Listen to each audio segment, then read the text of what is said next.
Hello সবাইকে, সবাই কেমন আছেন?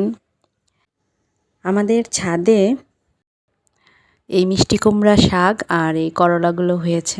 আমার শাশুড়ি লাগিয়েছেন মিষ্টি কুমড়া শাক আর এই করলা। ৪ টা করলা হয়েছে। তো এই করলা দিয়ে আমি শুক্তার ডাল রান্না করব।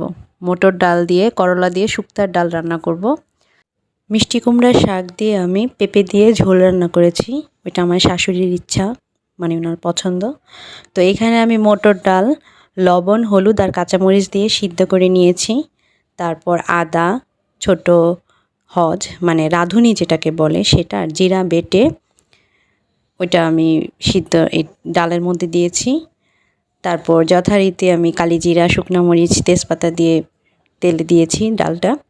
তো পুরো প্রণালীটি আজকে আপনাদের সাথে শেয়ার করছি।